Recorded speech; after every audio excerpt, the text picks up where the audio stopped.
네, 오늘 2부 순서에는 하모니 물리치료 클리닉의 이준학 박사님 자리하고 계십니다. 박사님 안녕하세요. 안녕하세요. 반갑습니다. 네, 반갑습니다. 여름이라서 그런지요, 이 파란색 스크럽이 잘 어울리세요. 감사합니다. 네, 잘 지내셨죠? 예, 잘 지냈습니다. 늘 바쁘고요. 네.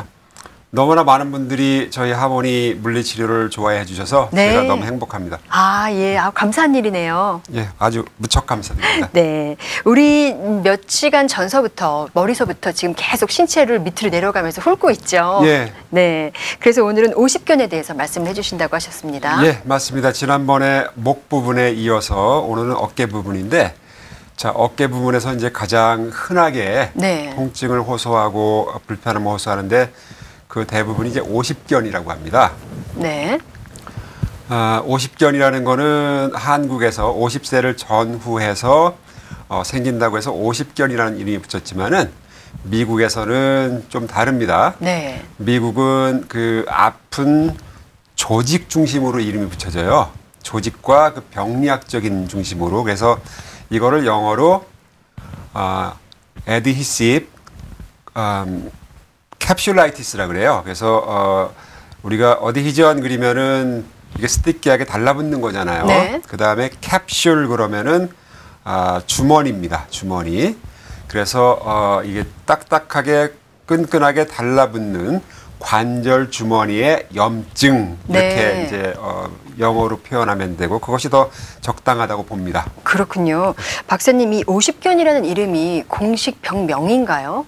한국에서는 공식 병명이라고 하지만 미국에선 그러니까 공식적인 진단명은 어드히시브 캡슐라이티스고 네.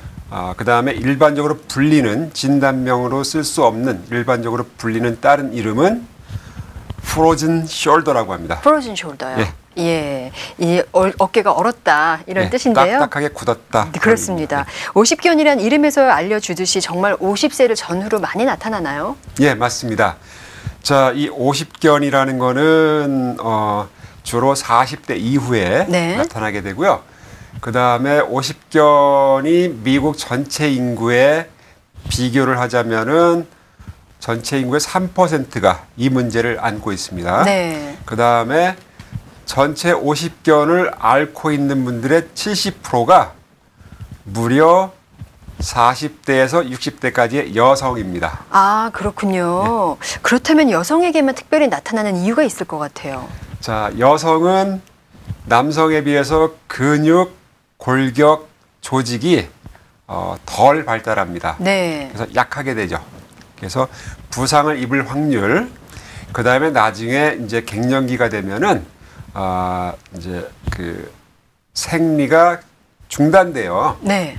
그러면은 이제 난소에서 여성 호르몬을 조절하는 능력이 떨어지기 때문에 몸속에 있는 칼슘이 자꾸 밖으로 빠져나오면서 관절을 구성하고 있는 뼈들이 약해지는 거죠. 네. 그래서 자세가 오그라들기 쉽고 그러니까 골다공증이 이제 그 이유가 되겠습니다. 아, 그렇군요. 자, 그렇다면 오십견을 호소하는 사람들의 어떤 공통적인 증상이나 그런 공통점이 있을 것 같아요.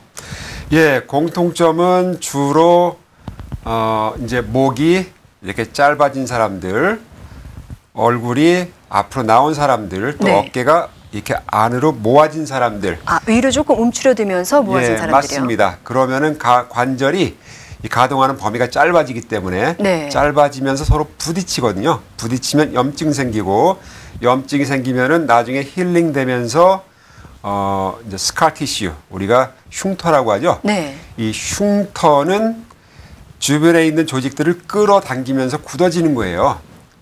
근데 이 흉터가 어디 생기냐면은 이 관절을 싸고 있는 주머니 있습니다. 네. 주머니에 쌓여요. 그래서 관절의 구조를 먼저 알아야만 이 문제를 이제 이해할 수 있고 어떻게 치료하는가를 알 수 있어요. 그래서 그렇군요. 제가 그 관절의 구조를 좀 말로 네. 설명을 해보겠습니다. 네, 박사님 잠시만요. 네. 좀 전에 그 자세가 그렇게 된다고 말씀을 하셨는데 오십견이 와서 그런 자세가 된 건가요? 그런 자세가 유지가 돼서 오십견이 온 건가요? 두 가지 다 맞습니다. 예, 아프니까 보호하기 위해서 네. 오그라드는 분이 있고 또 어떤 분들은 오그라들었기 때문에 자세가 오그라들기 때문에 어깨뼈가 그러니까 위에 숄더 블레이더, 그러니까 우리가 어깨 쭉지뼈, 네. 그리고 아래에 있는 상완뼈가 구조가 이렇게 소켓하고 볼로 형성돼요. 네. 근데 오그라들면은 이 뼈 두 개가 서로 이렇게 만납니다. 밀착이 부딪힙니다. 되는군요. 예. 그러면은 움직일 때마다 부딪히면은 염증 생기잖아요. 그렇죠. 염증이 관절을 싸고 있는 그 주머니 캡슐에 옮겨 붙으면은 캡슐에 상처가 생기고 상처가 나으면서 흉터가 되는 거죠. 네. 그러니까 두 가지 말씀이 다 맞습니다. 아, 그렇군요. 지금 말씀을 하시는 중에 이제 그 관절의 형태에 대해서 말씀을 해주셨는데요. 예, 맞습니다. 여자들이 조금 더 그 두 가지 그 뼈가 밀착될 수 있는 가능성이 높다는 것도 예, 이유가 높습니다. 되나요? 예. 그래서 이렇게 여자들이 많이 오십견을 앓게 되는데 자, 그렇다면은 물리치료로 치료가 될 수가 있을지 궁금해져요. 예, 근본적인 원인인 관절의 구조를 제대로 잡아주고요. 네. 그 다음에 관절을 싸고 있는 주머니가 얇은 고무 주머니라고 보면 돼요. 그러니까는 이렇게 뼈와 뼈가 두 개가 만나는 부분이 관절입니다. 네. 그럼 관절은 그 얇은 고무 주머니가 싸고 있어요. 밀폐시키는 거죠. 그 안에는 이제 활액이라고 해갖고 미끌미끌하게 해주는 액체들이 쌓여 있습니다. 네, 유단액처럼요. 예, 그렇죠. 그러니까는 그 주머니가 이제 상처가 나고 이제 흉터가 붙으면서 그 흉터가 이 활액을 미끌미끌하게 하는 액체를 갖다가 흡수해 버립니다. 뺏어갑니다. 네. 그 다음에 이 주머니, 고무 주머니를 두껍고 굉장히 터프하게 좀 유연하지 않게 만드는 거죠. 빡빡하게 만드는군요. 예, 맞습니다. 그래서 관절을 움직일 때마다 더 아프게 되고 또 이제 잘 못 움직이는 거죠. 네. 그래서 위에 있는 선반에 있는 책을 꺼낼 때 올리면 아야하고 못 올리고 또 여자분들 같은 경우는 가장 힘들어하는 부분이 이제 브라 스트랩, 네. 이제 그거 조정할 때 손이 안 닿으니까 그렇죠. 굉장히 힘들어하고 또 이제 시트벨트 차에 이제 그 시트벨트를 할 때 왼손으로 이렇게 하는데 왼손에 그 50견이 있으면 이게 안 되니까는 몸을 네. 틀어서 오른손으로 이제 이렇게 하시는 분들이 특징입니다. 사실 이 어깨를 쓰지 않고서는 아무것도 할 수가 없어요. 맞습니다. 여성분들은 또 주방에서 일을 많이 하시기 때문에 문제가 예. 많이 되는데요. 예. 그렇다면 어떻게 치료가 될 수 있을까요? 자, 치료는 일단 관절을 그 뼈와 뼈 사이를 벌립니다. 네. 벌리고 그 다음에 관절 썩은 주머니를 부드럽게 다시 풀어주는 거예요. 네. 그러니까는 자 마사지도 이제 해당되고 또 뼈와 뼈를 벌려주는 디스트랙션이라는 기술도 필요하고 네. 또 이제 전기 치료기로다가 그 근육과 그 관절 주머니를 부드럽게 릴렉스하게 하는 치료도 필요하고 그 다음에 이제 초음파 치료가 또 있어요. 요거는 네. 염증에 굉장히 이제 효과가 높습니다. 그래서 초음파 치료도 하고 또 이제 따뜻한 핫백으로 마사지 이제 또 하고 그렇습니다. 여러 가지 과정이 필요하네요. 예, 맞습니다. 예, 뼈와 뼈를 벌려주신다고 했는데 어떤 물리적인 기계의 힘이 필요한가요? 아니면 손수 하실 수 있으신가요? 손으로도 할 수 있고 기계로도 할 수 있고. 네. 이렇게 해서 많은 분들이 치료를 받으셨을 것 같아요. 예, 맞습니다. 그래서 이 50견이 있는 사람들의 직업을 보면은 대부분이 세탁소 하시는 분, 네. 또 수선 하시는 분, 컴퓨터 많이 치시는 분, 또 이제 도넛 하시는 분, 이런 분들이 주로 앞으로 이렇게 그 자세를 유지하면서 일을 하거든요. 그렇죠. 그래서 좁아지면서 부딪히고 또 어떤 분들은 이렇게 넘어져서 부딪혀가지고 그 안에 조인트에 상처가 나서 네. 이 문제가 생기기도 하고 또 어떤 분들은 이제 스트로크, 뇌졸중 때문에 마비가 오기 때문에 마비가 오면은 몸을 못 움직이잖아요. 그렇죠. 못 움직이면은 몸은 굳게 돼 있습니다. 네. 안 움직이면은.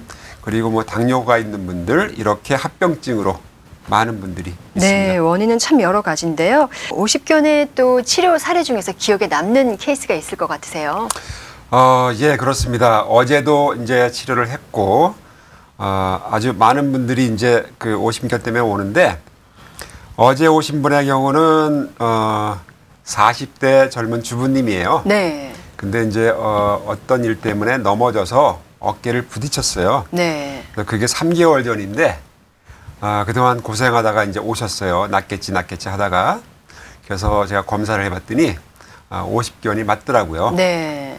그래서 이제 제가 말씀드린 대로 뼈와 뼈사이를 벌려주고 그 다음에 어깨를 주변을 싸고 있는 그 캡슐 주머니와 또 근육을 이제 이완시켜서 치료를 해드렸죠. 네. 어느 정도 치료 기간은 필요한가요? 그분 같은 경우는 젊고 최근에 다친 거기 때문에 제가 볼 때는 길게 보면 3주, 짧으면 2주로 보고 있습니다. 네. 근데 3개월 동안 방치하다 오셨다는 게 참 오래 걸렸다 싶거든요. 네, 인내심이 참 강하십니다. 그렇죠. 보통 그렇게 다치셨을 때, 그래서 네. 50견이 걸리셨을 때 빨리 오시면 치유 기간이 좀 단축될 것 같아요. 당연합니다. 네. 자, 어제 오셨던 분은 그렇게 젊으신 분이지만 보통 좀 연세 드신 분이 오시면 치료는 어떻게 되나요? 또 다른 분 한 분의 예를 들면은 자, 이분은 50대 주부님입니다. 네. 그런데 델리 가게를 해요. 샌드위치 가게요. 예.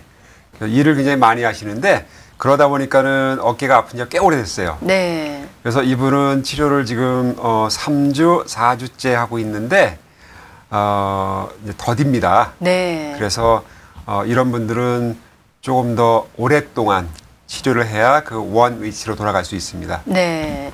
이 치료는 일주일에 한 번이나 두 번 정도 스케줄로 이루어지나요? 자, 보통 이제 생업을 종사하시는 분들은 2번 정도가 적당하고요. 네. 바쁘니까 이제 리타이어하고 시간 많으신 분들은 일주일에 3번이 좋습니다. 일주일에 3번이요? 네. 또 박사님 또 다른 치료 사례가 있으신가요? 예, 70대 후반의 남자분입니다. 이분은 몇십 년을 이제 고생하셨어요. 그래서 50견 때문에요. 예. 그런데 너무 심하게 이 뼈와 뼈가 거의 붙다시피 네. 됐고 팔이 올리면은 귀를 조금 지나간 부분부터 이제 굳었어요. 네. 그래서 치료를 했는데 이분은 일단 제가 한 달 치료해 놓고 자가 치료 방법을 가르쳐 드리고 다음에 또 이제 뵙는 거로 했습니다. 네. 이제 우리가 메디케어로 치료를 할 경우에는 메디케어에서 일정 기간 시간을 주고 이게 프로그레스, 좋아지는 정도가 자기들이 만족스럽지 않은 조건이 되면은 연속되는 치료를 그쪽에서는 허락하지 않습니다. 네. 그래서 그런 보험 문제 때문에 그분은 자가 치료 방법을 가르쳐서 이제 혼자서 지금 관리하고 계시고 네. 조금 더 좋아지시면 그때 다시 또 시작할 계획입니다. 일단 한 달 치료는 받으셨기 때문에 자가 치료를 집에서 꾸준히 하셔도 효과는 있을 것 같은데 어떤가요? 예, 2달 연속도 가능하긴 한데 네. 문제는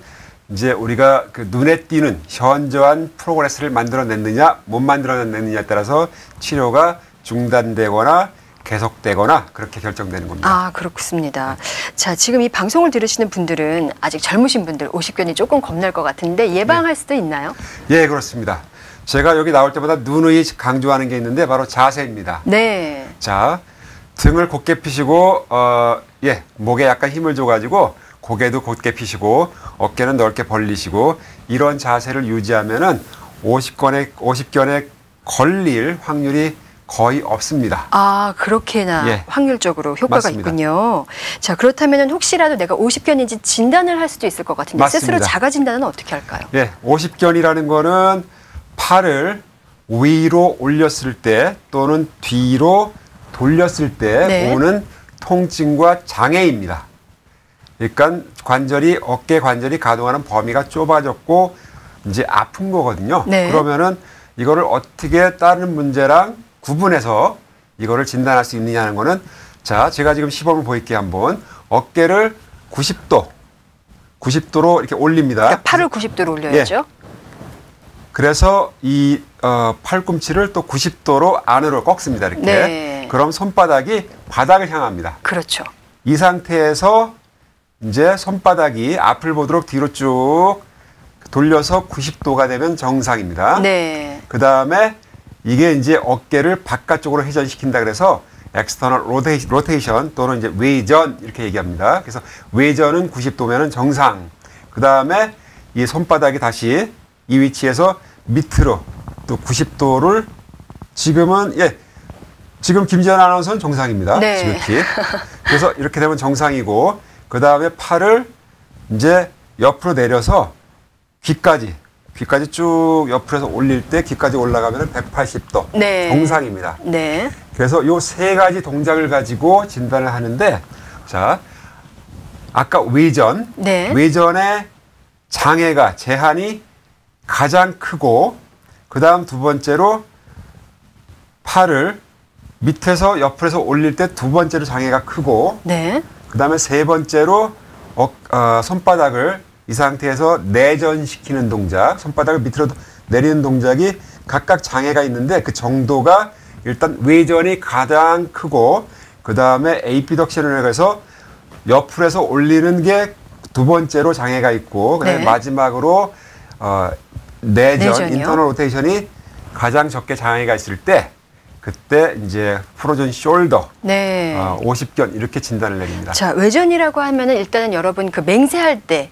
우리 선서할 때 예. 그런 자세를 말씀하시는 거니까 이 상태에서 이제 또 내전이라고 하면 밑으로 내리는 것이고요. 예, 이런 상태를 한번 잘 판단을 해보시고요. 만약에 안 되신다면 그러면 어떻게 해야 될까요?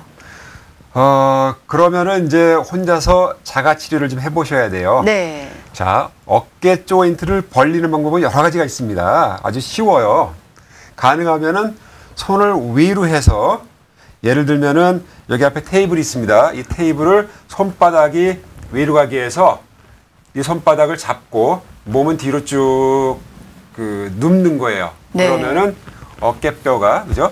소켓하고 볼인데 이 사이가 이렇게 쭉 벌어지죠. 벌어지죠. 그러면은 훨씬 더 가벼운 느낌을 받을 수 있습니다. 네. 그렇지만 그 방법이, 혹시라도 이 진통이 좀 심하신 분이라면 혼자 하실 때 힘드실 것 같아요. 자, 진통이 심하다면은 아주 심할 경우에는 이제 의사를 찾아보는 게 좋고, 그렇죠. 또 아니면은 저한테 찾아오는 것도 좋고, 혼자서 할 수 있는 방법은 이제 OTC라고 해서 의사의 처방 없이 이제 복용할 수 있는 약이 있습니다. 네. 뭐 에드빌이라든가 에드빌은 이제 그 진통제죠. 약에는 맞습니다.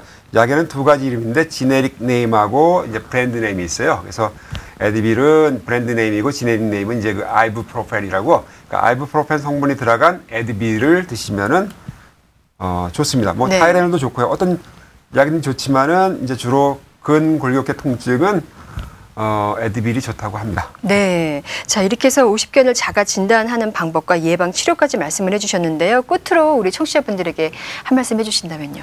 예, 물리치료가 뭐냐라고 아직도 질문을 그러세요? 많이 받습니다. 그래서 그 부분을 이제 설명 또 해드리고 싶은데, 자, 물리치료의 정의는 최상의 신체 조건을 유지하기 위해서 이미 확립된 과학적 기반과 이론을 광범위하게 적용해서 임상적으로 사람들의 문제를 해결해주는 전문직입니다. 따라서 물리치료는 절대적으로 사람의 신체적인 반응을 이용하고요.